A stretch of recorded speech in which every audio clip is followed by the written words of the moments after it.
In this episode, we will focus on birding and feeding birds. What is birding? The Cambridge Dictionary defines birding or birdwatching as the hobby of watching wild birds in their natural environments. Birding as an activity hasn't always been inclusive to minority groups, including people with disabilities. I think even the term birdwatching can fail to acknowledge how blind people and people with low vision also bird by noticing bird calls and songs. Birding is an activity that can be for enjoyment and recreation, or it can involve contributing observations or recordings to citizen science. Citizen science is when the general public contributes data about the natural world to a larger database. Birders can fall into different categories. There are birders who take a more leisurely approach, simply enjoying whatever birds they see, while others are more competitive and may seek to see as many species as possible, or may seek out rare species as quickly as possible. Some people are more passive in their bird watching, while others are more active, such as tracking records and visiting certain locations in hopes of finding and spotting specific species there. Some birders, on the other hand, will mainly interact with the birds in their yards who visit their bird feeders. Feeding birds is a popular activity, and it's how many people begin to love and become interested with local birds in their city. If you're interested in learning more about how to get started with birding and about feeding birds, please join us as we hear from local community members about their tips, tricks, and knowledge for getting started. First, we'll hear from the local owner of Backyard Birds Nature Shop.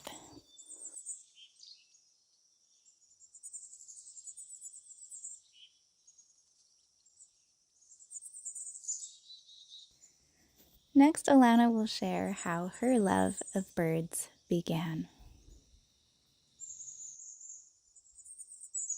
Hi, my name is Alana Tolinar, and I'm the owner of Backyard Birds Nature Shop.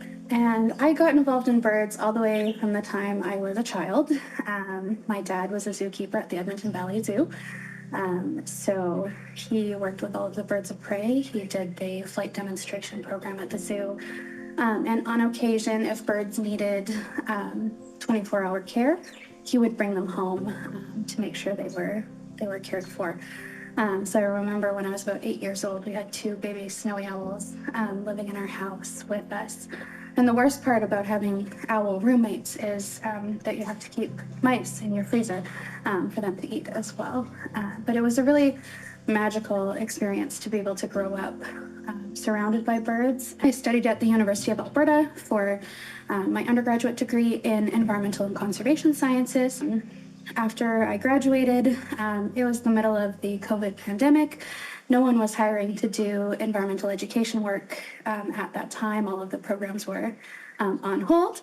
So my family decided to open Backyard Birds, which is a retail store designed to connect people with nature in meaningful ways. So now I operate the store here. And I also am doing my master's degree at Royal Roads University in environmental education and communication. I really enjoy the connecting with people and teaching people about birds and nature, that aspect of things. Backyard Birds started in 2021, and that was my family's intentional effort to open a business and really more so to create a community and to create a group of people who care for and love birds. We have been feeding birds on our acreage for so many years, and it really brings it down to more of an individual level. Like, you feel like you have a connection with the birds. The amount of people that come into the store and say, my birds are doing this, my birds are doing that. You know, they're taking ownership over these species that they're seeing in their backyard, even if it is, common ones that aren't, under conservation concern at this point, like chickadees and nuthatches and blue jays. No, they're not species that are necessarily in decline or need active conservation effort right now, but having people care for birds, even the common ones, that's the first step. I think that nature appreciation leads to conservation. So I think that those people who, appreciate and love the birds in their backyard are going to be the ones that are more likely to volunteer or to donate, or to care when it comes to voting time, about what is actually happening, for the species and the habitat that we have here. Canada is such a beautiful place in terms of all of the birds and wildlife and biodiversity we have. So we're lucky to be able to enjoy these birds, and hopefully we can well into the future as long as we take care of them in a meaningful way. So even if it starts in your own backyard, I think it amplifies. I think the actions can amplify. And that's why we wanted to start it, was to amplify that message and to get it out to as many people as possible. Feeding birds is an accessible way for a lot of people to see birds up close where they normally wouldn't. And feeder watches can also contribute to citizen science by just noticing what species come to their feeders. But there have been some criticisms of feeding wild birds, including how safe it is. Lots of people who have concerns about feeding birds in terms of dependence on seed or possible flu contraction at feeders and things like that. So number one, keep your feeders clean. That's a huge step towards making sure your bird feeding is responsible and you're doing so in a healthy way for the ecosystem. But also, if you look at bird feeding just in general, it's a hobby. So really, bird feeding is designed for human enjoyment. It does provide a supplementary food source for the birds, which is great. But lots of studies have been done to see kind of what the reliance is on bird feeders, even in the dead of winter. And usually it only goes, the bird feeder food source really only makes up 15 to 20% of their diet total. Birds are smart. They keep stashes. They're ready for winter. They're adapted to live in places like this. We do carry a wide variety of seed blends in the store here. They're all locally sourced. So lots of our seed comes from Taber, Alberta. But our black whale sunflower comes from Lacombe. So it's nice and close and fresh and local. There's a farmer and his family that have 120 acres of sunflower, and all of our sunflower seed that we sell comes from there. And that's the staple for birds in this area, especially if you're living on an acreage. Black oil sunflower is the number one go-to. It's high in fat, high in nutrients. It's one of the more oily seeds, so the birds here really get all of the nutrients they need from black oil sunflower seed. You can even plant sunflowers in the summer and they'll eat the seeds right off of the head of the flower, which is really fun to watch. But black oil sunflower, that's your staple. That's the base of a lot of the different mixes that we make here in-house. So we create our own seed logs, we call them. And they are basically a bunch of seed held together using gelatin in a cylindrical form. And that's a really clean and easy way to feed the birds. You can hang it up with a rope. You can hang it out on a little metal feeder. But basically the birds will come and peck away at what they want and leave the rest behind. So it's not a messy way to feed them. It's quite contained, quite clean. And we do blend the varieties specifically for the birds that we get here in Alberta. We were so grateful to speak with Alana about feeding birds. If you're not already feeding birds and you're interested, just make sure to check in with local laws around you to make sure that it's okay to feed birds in your area. There's lots of different types of feeders that will hold different types of bird food. Suet feeders, for example, are often a fine mesh that go around the suet that the birds can grab onto, especially birds like woodpeckers. There are also lots of different types of feeders for birds that will hold different types of seed. As well, there's also hummingbird feeders, and hummingbirds will often use hummingbird feeders to stock up their energy and reserves to prepare for their migration. It's really exciting to start to learn about which birds live in your area and at different times of year, so you can learn about what birds you could potentially attract to your yard.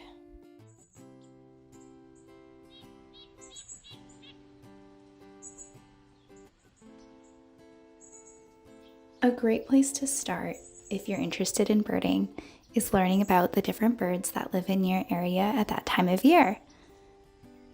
You can often find this out with helpful local guides, and you can also look online at resources like eBird or iNaturalist, where people in your area will post different sightings, and that might also give you a good sense and idea of what other people are seeing at this time of year in your area. There's a lot of different ways to bird, including starting to learn bird songs and calls, seeing if you can identify them when you go on a walk. A helpful strategy that a lot of birders use are binoculars, and binoculars just make it helpful to identify a bird that is further away from us. It can give us a better picture of what that species might be. A helpful tip if you have binoculars is, instead of looking through the binoculars and then trying to find the bird, try to find the general place where the bird is without the binoculars, and then bring the binoculars up to your face. It'll make it a lot easier to spot birds that way. We are excited next to hear from a lot of great community members about their tips for birding and what they recommend for getting started. One resource that I would love to share with upcoming or aspiring bird watchers, bird lovers, is the Merlin Bird ID app, which you can get on your cell phone or tablet or laptop. It's free, and it is put together by the Cornell Lab of Ornithology in New York. They're a really wonderful institution that does all of the big research around birds and ornithology in North America.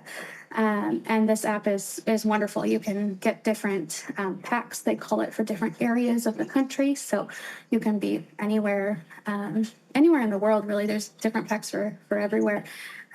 Some for Western Canada, so I see the birds that we get around here. I just recently traveled down to Mexico. There's a pack for Mexico, so I could help identify the birds there.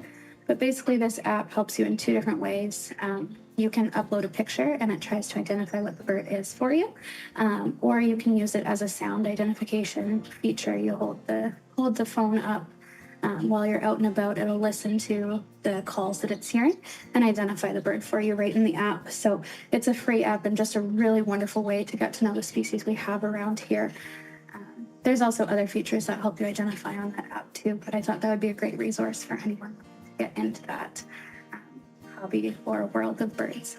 The Alberta Birds group was just such a positive group of people sharing just their love of birds, their photography, what they noticed, and it was so cool just to have these insights and what people were noticing and just the diversity of birds that exist in Alberta. So just noticing people's pictures and being like, oh, I've seen these before, or I didn't even know those were here, or they're only here during migration. And people are so good at sharing whatever observations or fun facts. And it was just a really wholesome community of an interest that we all have, even if we're very different people. And I think I really needed that kind of sense of community during that time of we might all be different, but we all love birds. And so getting information from there and then furthering that with, the books that exist of the different Alberta birds. And there's so many online resources that are, scientifically backed and based that are just so, very accessible for someone learning about birds and birding, and so much historical data too, even getting books of Alberta birds from the 50s. It's very interesting to see what has changed with, say, populations or even the birds' interactions with human beings. So a lot of that kind of accessible information that I think is very, I was part of that big birding boom during the pandemic that people have noticed, where a lot of people got into birding because we were able to share on such a level thanks to something like social media. With Facebook, I take a lot of bird pictures and I share them on Facebook, and people really respond to that. They say, oh, that's so cool. I didn't know we had pelicans in Alberta, right? Or whatever. And the response is very positive. And then they'll comment and say, oh, I was out on a walk and I noticed this bird. And they hadn't been doing that before. Something as simple as sharing photos on Facebook as people noticing and being aware and being excited about it. Next, we wanted to share some great places in Edmonton, Alberta that you can go and see different species of birds. These locations are often home to different hotspots. Hotspots are areas where high numbers of different bird species have been heard or seen, so you'll increase your chances of being able to see some awesome birds.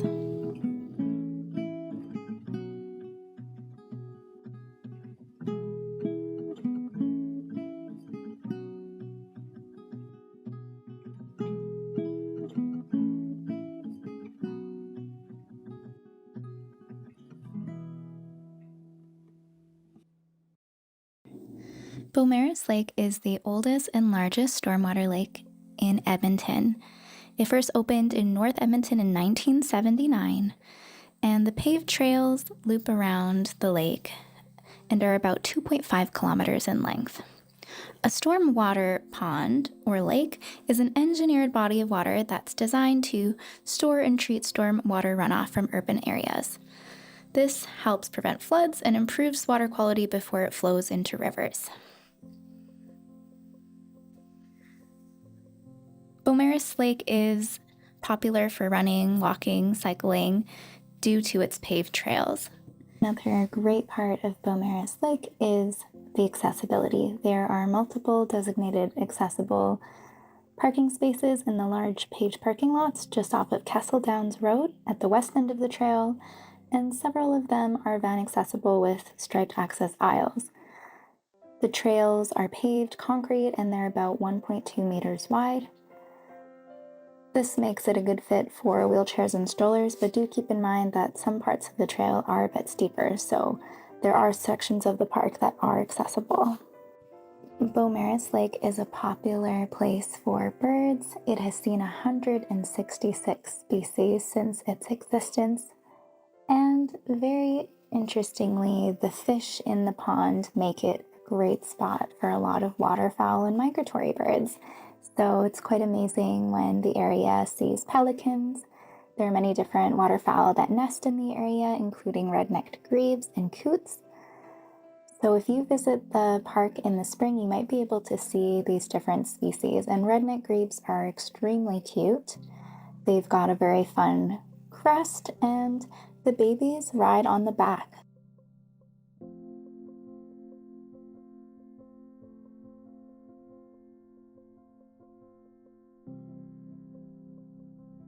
The White Mud Ravine is a nature reserve in Edmonton, and it is one of the last parks in the city with old-growth forest. The White Mud Ravine has seen over 150 species of birds and several species of wildlife. The old-growth forests make it a great habitat for many nesting owls, including great horned owls and saw-whet owls. And it's also home to the boreal chickadee. Water throughout the ravine also makes it a great place for birds that fish, so you'll find lots of different waterfowl, and a kingfisher has also been spotted here. The trails are moderately flat throughout, but unfortunately are not wheelchair accessible or paved. There are multiple different bridges throughout the trails that guide people across the creek. Government House Park is located on the north bank of the Edmonton River Valley. There is an area that was historically used as a toboggan hill, and it has wide paved paths and accessible parking stalls near the entrance of the park. Do keep in mind that some areas of the trail are steeper, but the paved paths run parallel to the river, offering beautiful views of the river valley. And they also go into the forested areas. Some of the different species that I have seen here are blue jays, and in spring and summer you can hear the vireos up in the treetops, as well as other wildlife and birds. In future episodes, we'll discuss more about some different lands in the Edmonton area that you can visit to see local wildlife and birds. Thank you for taking the time to learn about birding, feeding birds, and some of the areas in Edmonton that you can visit.